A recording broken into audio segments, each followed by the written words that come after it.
Okay, so hey y'all, it's your girl Tiyaja, and I'm back with another video. In today's video, I'm going to be sharing you five tips on starting a business. So if you don't know already, I am currently a owner of two businesses, really one, but I am starting another business.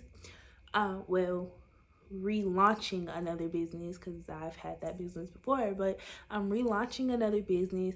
But as of right now, I am becoming a pretty successful owner of one business. So yeah, I just wanted to come on here and share some tips with you all, because I know like a lot of people are interested in learning how to start a business or interested in wanting to start a business. They just don't know where to start. So I'm just gonna share with you all five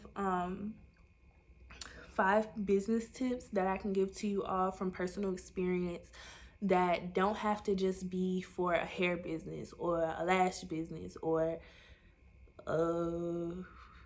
whatever else kind of business that you want to start. It can pretty much be beneficial to everyone, from any type of audience or whatever.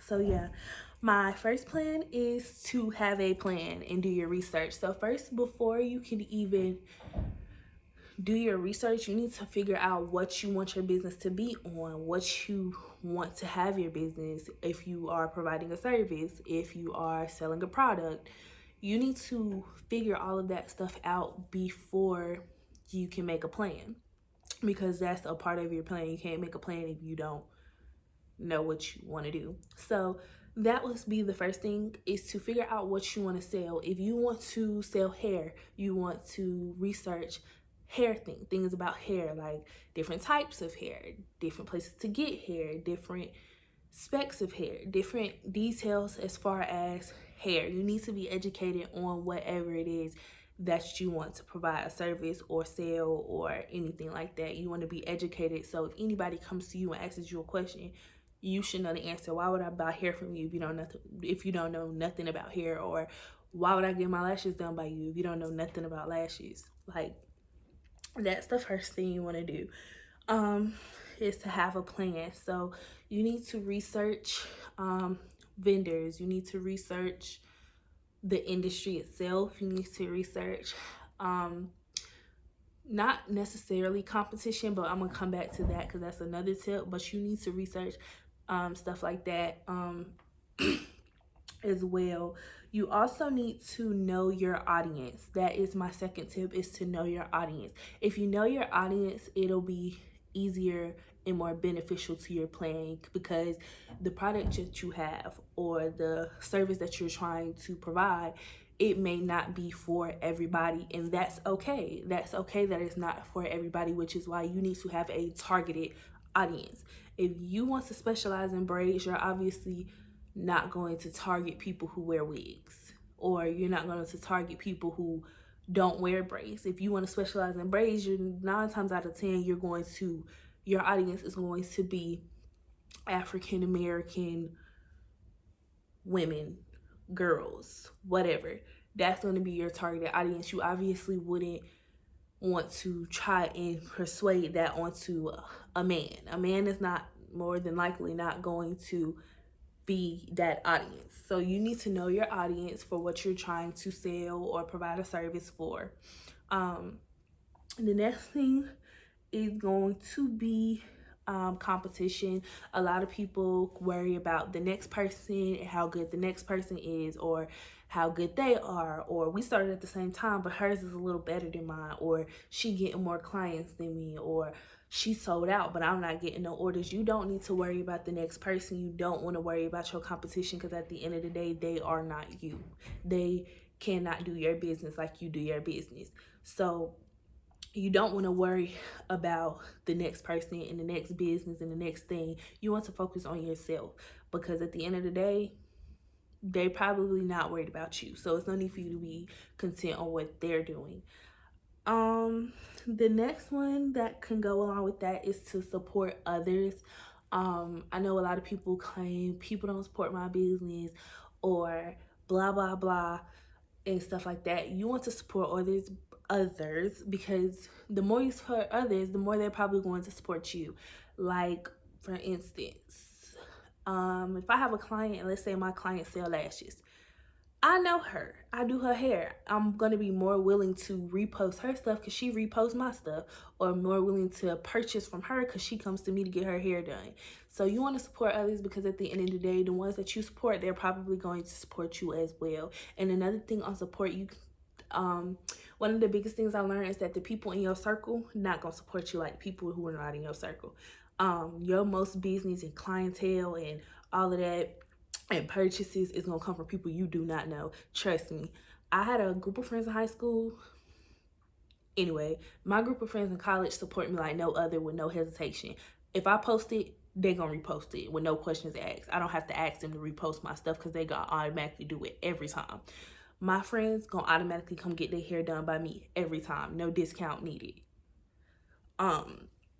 For example, my best friend, I can use her for an example because she's not gonna mind, but my best friend literally stays 54 minutes away from me. When we are not in school, she stays 54 minutes away from me. I met this girl in August over a simple tweet saying new friends. Anybody want to become friends or something like that. I didn't know this girl. I never seen her before. She never seen me before. She never knew me. Now, we did know some of the same people, but we never knew each other. But we are like this. Probably will forever be like this. She literally will drive 54 minutes to me to get her hair done when we are not in school every time. Every time, no questions asked. Like, people gonna support you. If they really want to support you, they're gonna support you, and you can always tell who is genuine and who is not. So don't ever beg your friends to repost your stuff, or don't get discouraged because it's like, oh, my own friends won't even book with me. Oh, my own friends won't even sell with me.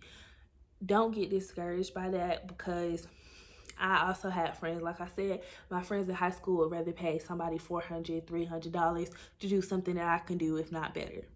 But because I didn't do it for free or get them a discount, they decided to go pay that extra money, and that's fine. Your service is not going to be for everybody, and that's something that I had to learn, that my service was not going to be for everybody. Like, I'm not going to be able to satisfy everybody. Another tip I can tell you is that you have to learn. Having a business is all about learning new things, staying with the trend, and you know, things are always changing with your business. Things are always going to be changing. Things are always not going to go as you want it to go. Things are going to be happening and all of those things. But you have to remain and have good customer service and not give up. Just because you have one bad experience doesn't mean you just need to throw the whole business away. That's another tip I want to touch on, is customer service. You always want to make sure you have great customer service, because customer service can either make or break you. If you got bad customer service, but your work is top notch, you're gonna still lose clients because you don't know how to talk to people. Or even if vice versa, your work may not be up there yet, but she was very nice and she was very friendly, I'm gonna keep going back to them because she was nice to me. She made me feel comfortable. So you always want to have great customer service. Another thing I want to touch on is all money isn't good money. When having a business, in particular to providing a service, I'm not gonna say you can pick and choose your clients, but to a certain extent, you can pick and choose your clients. You can tell how a person is when they're booking with you, which is part of the reason why I had a website, but I went back to not having a website, is because I want to know who I'm going to be providing a service with. I want to get that feel of the energy that you're going to bring in. Because if you're bringing in negative energy, I will send that little $10 deposit back to you and you can book with somebody else. And I mean that in the most nicest way possible. But just because I'm providing a service to you doesn't mean you're going to get to talk to me any kind of way. It doesn't mean that you're going to get to treat me any kind of way or anything like that. So you just always want to make sure that you are polite to people, for one, because at the end of the day, that's your name and your brand that you're trying to build. And you're going to always have a reputation from the time that they're texting you to book that appointment, to simply asking a question, to seeing how you react with them, to seeing what you post on your personal page, to seeing how they are when they first walk in the room to you, to see how you do during the service, to see when they leave. That all matters because your reputation is going to forever be on the line. People remember how, oh, I was going to book with her, but when I text her, she had an attitude. Yes, I know it may get repetitive. People ask me all the time. It is plain as day in my policy, in my highlights, on my page. I don't take cash out for nothing but a deposit. People still ask, do you take cash out? It is listed 4 different times. Am I going to respond and say it is listed 4 different times? No. Am I going to tell you, can't you read? No. Am I going to say it's on my page? No. That is rude, and it can come across as rude, and you know that is rude. So instead of doing all of that, just say, do you take cash out? No, I do not. I do not accept cash out, but I accept Apple Pay and cash. It wasn't that hard. And I know it may get aggravating answering repetitive questions because I know I take the time to make all my stuff by myself. For the longest, I made my YouTube intros by myself, and then I wanted to start investing more into my YouTube channel to become a better YouTuber, so I started paying someone to do it. But as far as my business, I make all my flyers myself, my price list, any content I do it myself. Anything, whether it's a flyer or just a hey, just checking in, anything like that, to my messages, to answering DMs, all of that I do myself. So I know that yes, I'm putting time and money and effort into my policy, typing out and redoing my policy and updating my policy. But you still want to answer those questions in the most polite way possible, even though it can get annoying, because it does get annoying when clients don't read your policy. And sometimes I just say that. But like I said, all money isn't good money. Y'all, your service isn't going to satisfy everybody's needs, and you have to understand that, or you're going to have a hard time with your business. I had a girl who, when I first started out doing hair, my hair was not, I'm thankful for the people who stuck with me along the way, because looking back, it's like, woo. Like, compared to now, I know I'm still not the best hairstylist ever, but I can see the progression in myself, and my friends and my family all tell me they can see the progress. Like, is it in a matter of one install to the next, or my very first to my most recent, or the one I did last week to the one I'm doing right now. I can always see that progression, and that's what you always want to do. Like I said, you don't want to worry about how good the next person is. Long as you're getting better with what you're doing, that's all that matters. But back to what I was saying, when I first started doing hair, I had a girl who she messaged me on Facebook. I think I had made a post on Facebook, and she messaged me on Facebook and was like, hey, can I book an appointment for some box braids? I'm like, yeah, sure, under the assumption that you already see my work, because I don't know who would book an appointment with somebody without seeing their work. But yeah. But anyways, I had a lot of people who love my work. But with her, she was like, yeah, she sent the deposit. Once again, I'm not sure who would send a deposit without checking someone's work first, but that was a mistake on her end. I sent her, I asked her for the date. She said, hey, can I book an appointment? I asked her, hey, sure. What date would you like? I'm only going to be here for this amount of time and this amount of time. What date, fits within your availability? And so she messaged me back the date and time. And I'm like, okay. She's like, how many packs of hair I need? And I let her know all of that information. And then she's like, okay, do I need to send a deposit? I'm like, yes, ma'am, I do require however much my deposit was back then. Let's just say it was $5. I do require a $5 non-refundable deposit to secure all appointments, blah, blah, blah, stuff that's in my policy. But just let you know, you messaged me on Facebook, and that's not my main content stream. So I don't have my policy and stuff on Facebook. So that's why I reiterated it and directed her to my Instagram. And so then, like an hour later, she sends the money. I'm like, okay, great. I'll see you on whatever the hair appointment was. Cool. So she texts me back a little later that day. I'm like, hey, I just seen your work. I'm actually not interested in booking anymore, which is fine, which is fine. But that wasn't the part that got me. I'm like, okay, cool. Sorry that you feel that way, but enjoy the rest of your day. So she's like, I know that you said earlier that that the deposit is non-refundable, but is there any way I can get my deposit back? So I'm like, as stated before, all deposits are non-refundable, and because it wasn't on my end, that policy still remains the same. And she's like, okay, you can keep it. I was gonna keep it anyways, because like I said, that was on your end, not my end.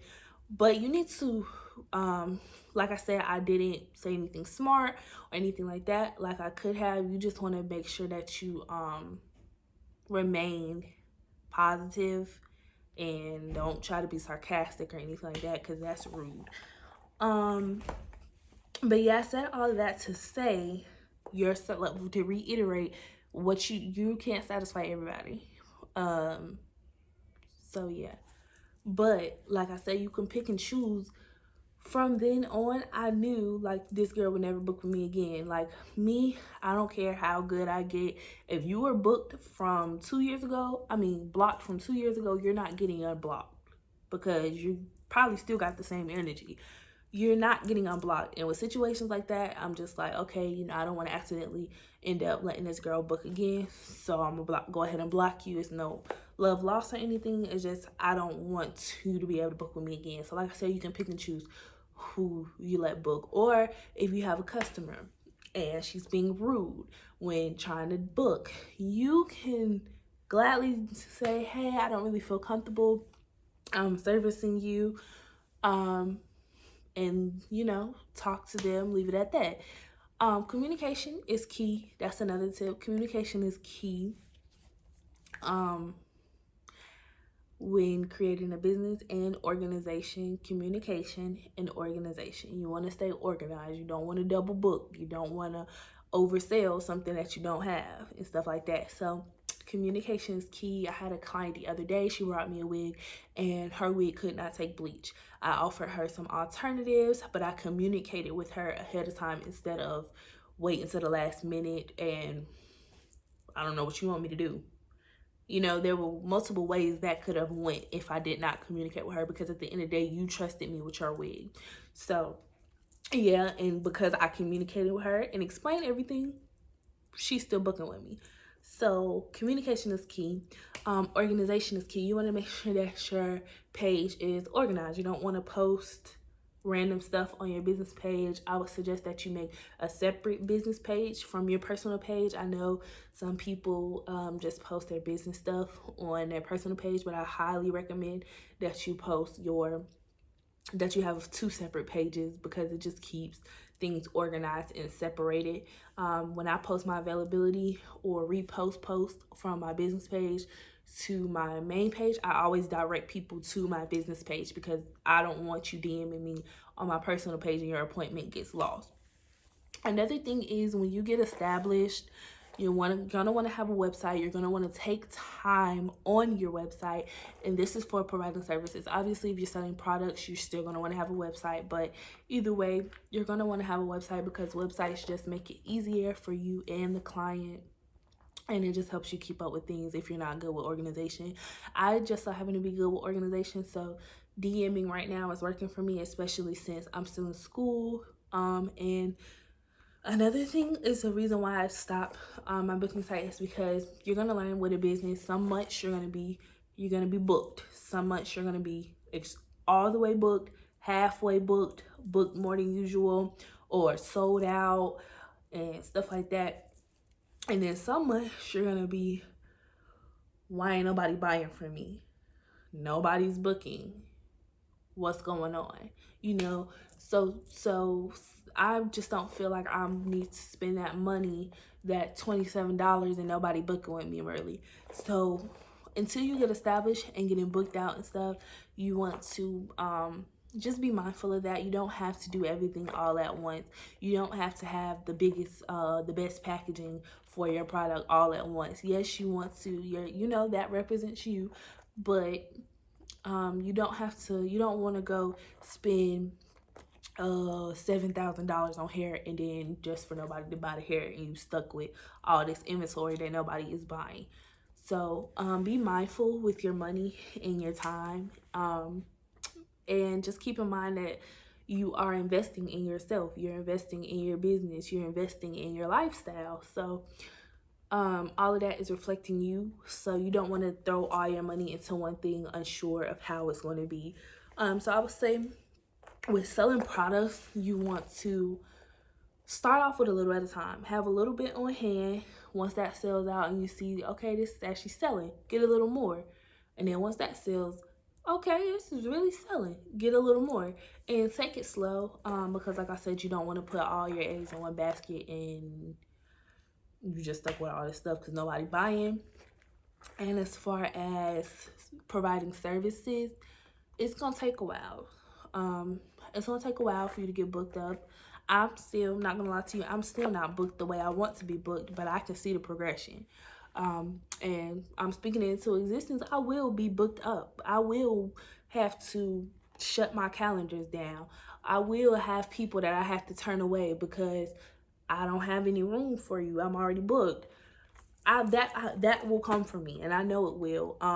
As long as you don't give up. So that is, I don't think I have any more tips, but yeah, if I think of anything else, I'll probably do a part 2, or as my business journey progresses, I will have more tips for you all. But as far as business, if you ever have any questions or collabs, or you just want a little shout out or anything like that, I feel like I can repost your post for free. It doesn't take anything for me to repost. So just send me, my Instagram and stuff is in the description box. Just send me your information. Send me your business page. Hey, I sell a product. I saw on YouTube that you would repost it. Can you just share this for me? I have no issue doing that. Just approach me in a approachable way, obviously. But I have no issue reposting your stuff, or because you never know, it may be something I like. Or if you have lashes, if you want to send me a pair of lashes to promote in one of my videos, totally fine with it. Hair, totally fine with it. I am a YouTuber. I am an influencer. So that is what I do. I like to advertise things for people, especially if it's a beauty product. Y'all see how much lip gloss I got on right now. If it's anything, makeup, hair, anything, I will promote the mess out of that for you. So just reach out to me. If you have any questions or just need advice or someone to talk to, you can reach out to me. And another thing, surround yourself with people like you. So I have a business friend. Her name is Malia. I'm gonna leave her post right here. Not her post, but her page up here. I talk to her all the time. We bounce ideas off of each other. So yes, watch who you surround yourself by. You can't tell everybody everything. So yeah, that's all I have for this video. But don't forget to like, comment, and subscribe, and I will see you guys later.